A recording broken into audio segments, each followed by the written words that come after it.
There are two ingredients to a great football rivalry: history and hate. The Irish journey to the Los Angeles Coliseum to meet Southern California. Across half a continent, more than 1,500 miles apart, something profound brews in the soil. It might be best described as determined restlessness, a deep-seated distaste, a bloodthirst, to proclaim yourself and leave no questions. You see, on these two university campuses lay the breeding ground of the longest continuous intersectional rivalry in the country. Unarguably, the greatest intersectional rivalry in the college game. The Fighting Irish of Notre Dame, the Trojans of Southern Cal. Make no mistake, when these teams play, it's for real.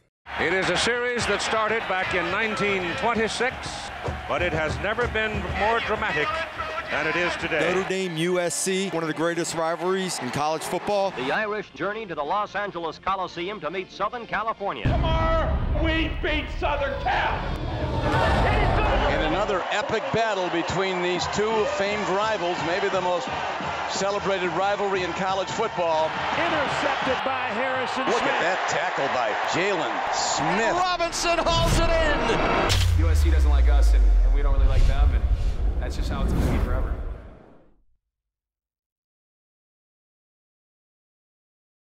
The history goes back to the early 20th century, at a time many schools in the Midwest would not play this small Catholic school in Indiana.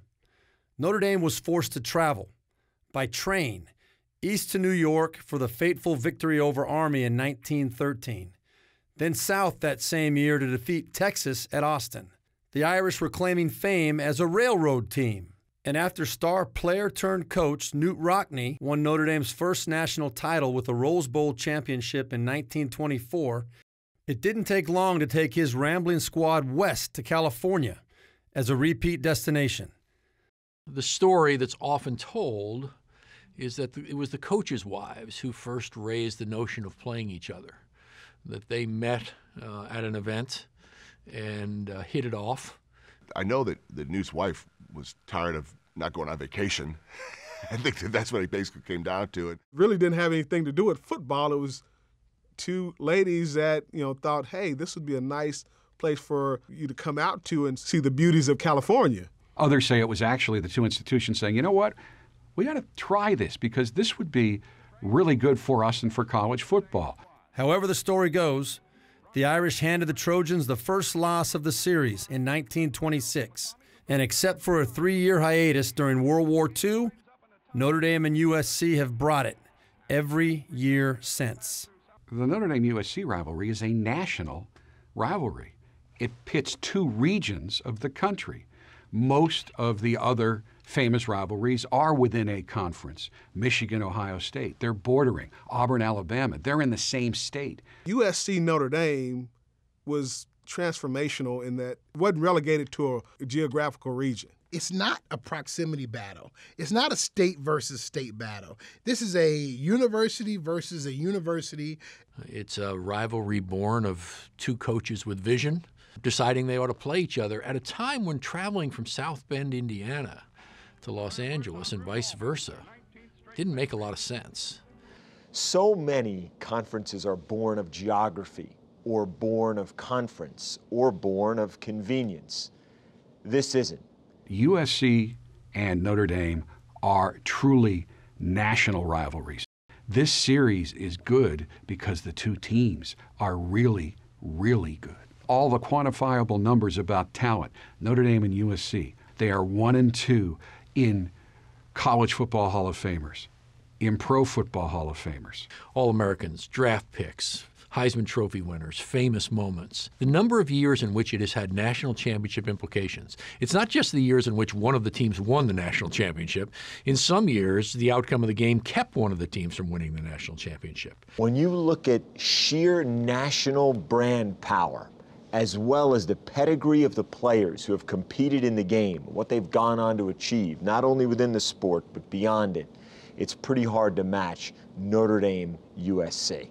Over the last century, no other pair of schools comes close to the combined records of these two programs. The The Irish and the Trojans top virtually every chart of preeminent talent in the college game, and the NFL statistics don't disappoint. Elite teams don't play, they battle. That's why it hurts so much to not take the W every time, and why it feels so damn good to earn it. Take it from me. I was a teenage quarterback from California, and I got to lead my beloved Irish to 4 straight wins and begin a 13-year unbeaten streak against Southern Cal. My family couldn't be more proud, but no matter how much our numbers compare, we could not be more different. When you think about the culture of, what is USC, it's definitely polar opposites of what you would think when you think University of Notre Dame. I think it's kind of a clash of literally cultures. Southern Cal's brand is about as far away from South Bend as you can get. It's glitz and glamour versus lake effect and gray skies. SC is, Southern California, pretty boy, all that. Hollywood. They get the guys that, athletic.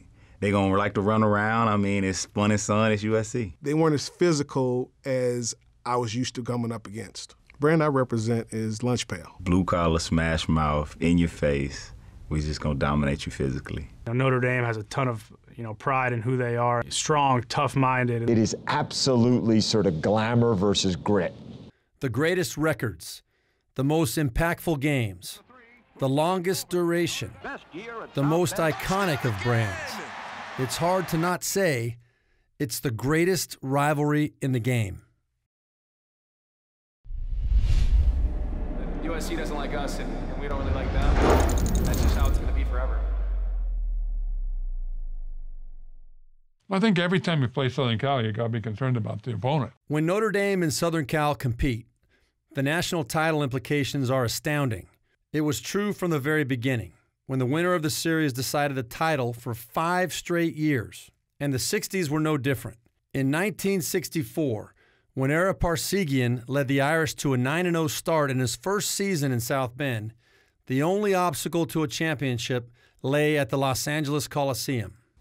I get into that intangible thing again about the meaning, the how meaningful that rivalry is, and it's because there are significant games. The '64 game was very significant. We got up 17-0 in the first half, and then second half they came back on us, and then they got the momentum going, and then with 1 minute and 20 seconds to go in the game in our season, they scored a touchdown and beat us 20-17. There weren't too many dry eyes, and all us macho guys were pretty emotional about that, and that was in the waning moments of the game when we knew it got away from us. The last page of the final chapter of 1964 to conclude its miraculous comeback story with a tragic. We think that they stole that game from us in '64 for us to go 9-1. Now we, had a chance again to go back out there and make up for the '64 game, as well as establish who we are in '66. 2 years later, they returned to L.A. with another unbeaten team, and the results speak for themselves. The '66 game was a function of putting a exclamation point on that '66 season. I think we all felt that we could win, but we'd have to play awfully well. Having won that game the way we won it, one of the most unbelievable games in Notre Dame history. 51-0 against Southern Cal, playing a lot of second-team players. The Irish stay unbeaten with a 51-0 rout of USC for that team's worst defeat in history. In the 60s and 70s, already joined at the hip by the most inspiring intersectional college football relationship on the books, the Irish and Trojans created enough history for a century's worth of games. These weren't run-of-the-mill football squads. These were the best college football had to offer. In 2 decades, they amassed together 4 Heisman Trophy winners and 54 consensus All-Americans. And when these 2 powerhouses met, one always left disappointed. A string of about, I think, 5 or 6 years where Southern Cal just had our number. They were taking no prisoners.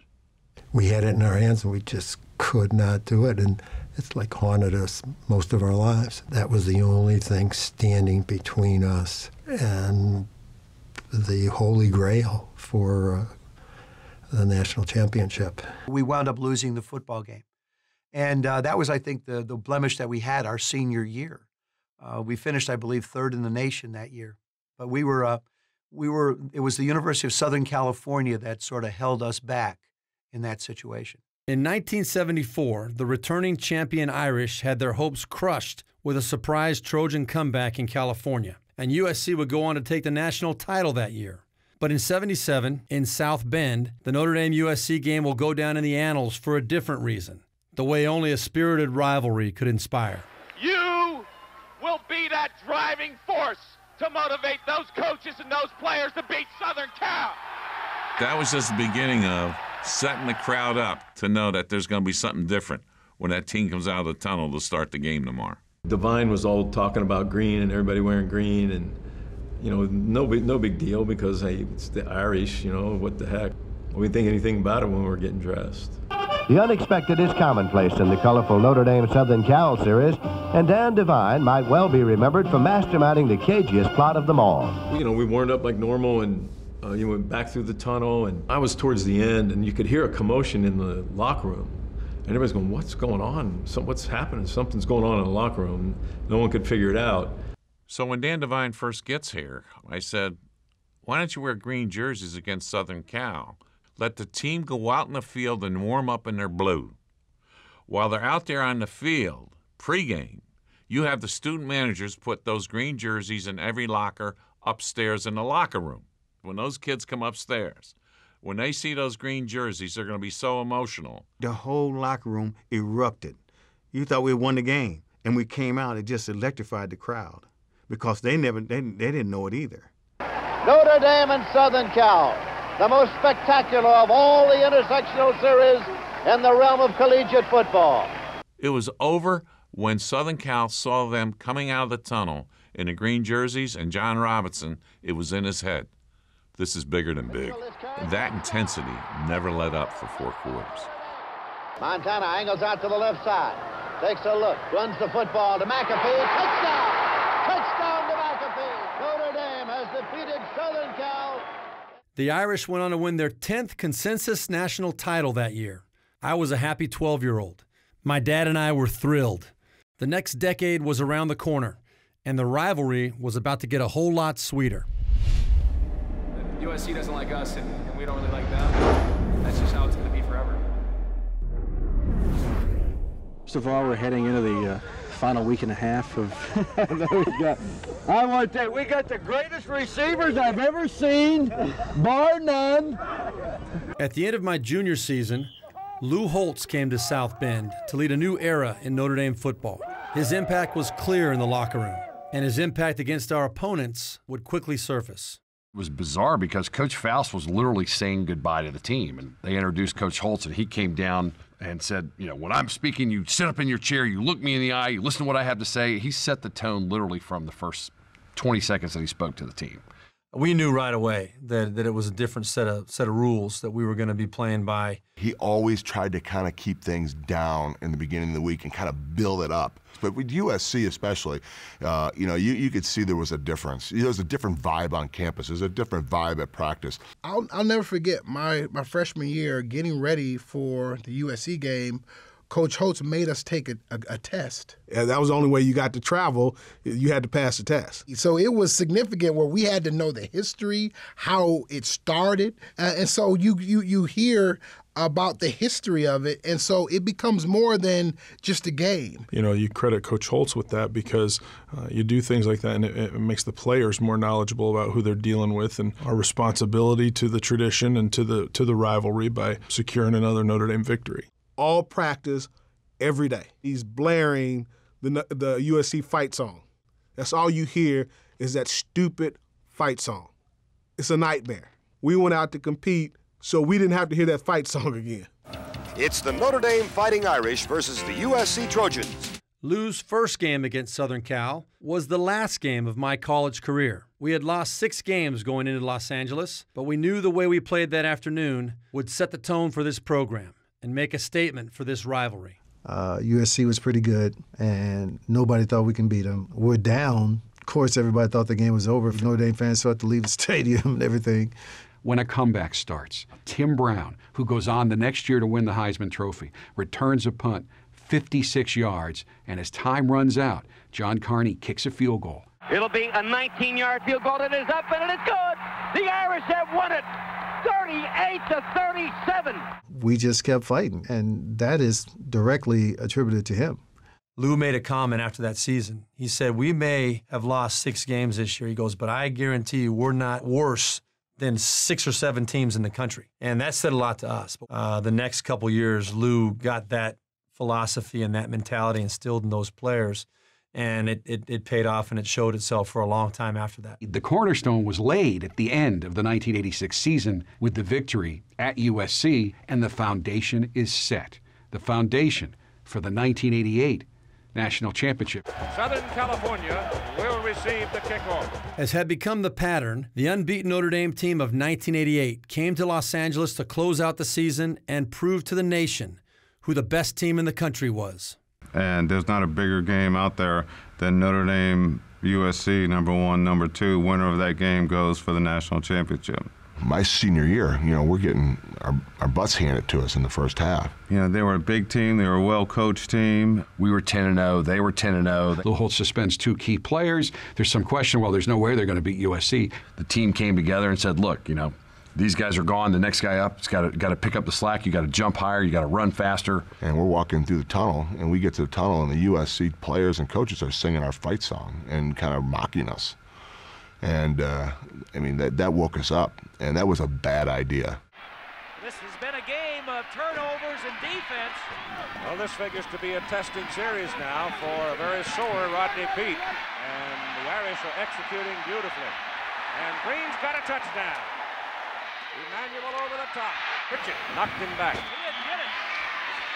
Peete swings it out. He's wrestled down at the 10. Lou's team did not need more motivation. Beating Southern Cal that day would propel the Irish to their 11th consensus national title. So it has gone on and on. This game has always been a measuring stick for the coaches on both sides. Even when this game doesn't have national championship implications for both teams, more often than not, it has it for one. And certainly in 1995 it did. USC came in undefeated. They were ranked 5th in the country.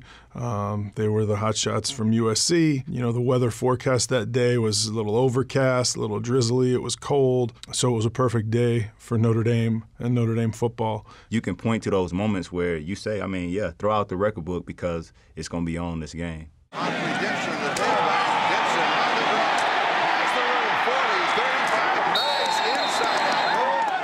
Crowd was into it. We got off to a great start, just continued to push and push and push.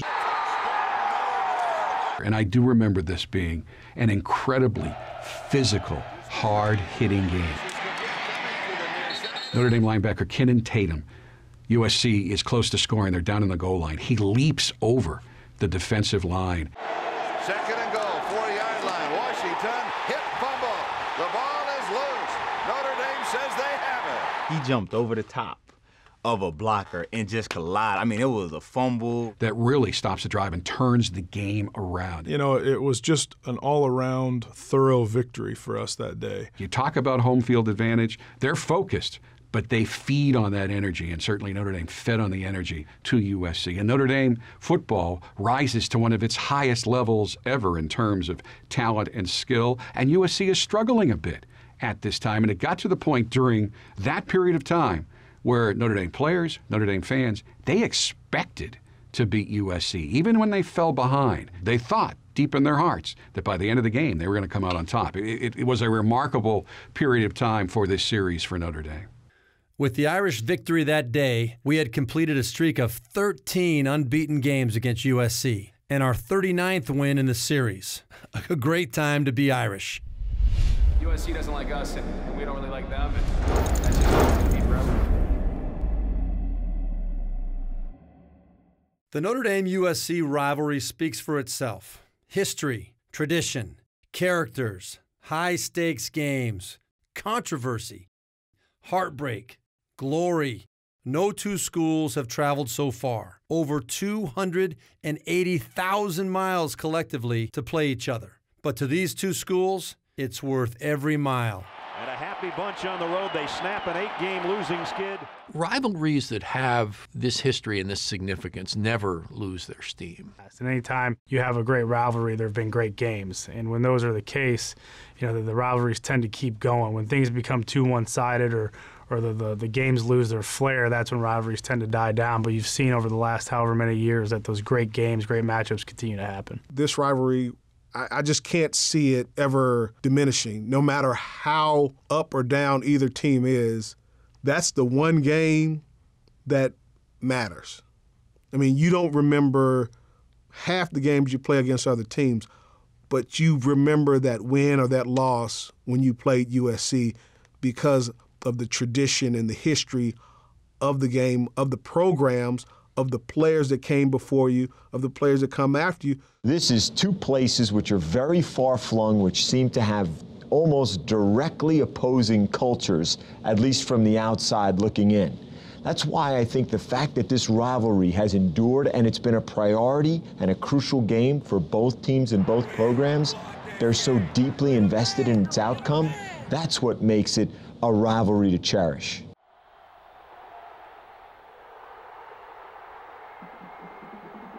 First time I was able to come back to campus since I played was the Bush Push. And I was on the sideline for that game, and we had all rushed the field, thinking it was over. They cleared us back off, and then obviously we know the end result. At that moment, I would say that was an aha moment that just probably compounded a bunch of just moments that led up to that one that was like, yeah, I really don't like these guys. It was always personal. And I think it's personal on that. That's what makes rivalries. That's why college football is so great. The fans feel that too. The students feel that. And the football players, we get to live it out. And that's what it's all about. And that's why we're so blessed to be able to do what we did. They say it's not good to hold hatred in your heart, but it's Southern Cal. This isn't some friendly match on the turf. This is where champions are decided and legends are born. USC. That was a 4-letter word in my house growing up. So for Dad, Notre Dame football, and the Irish faithful, this one is special, and it always will be.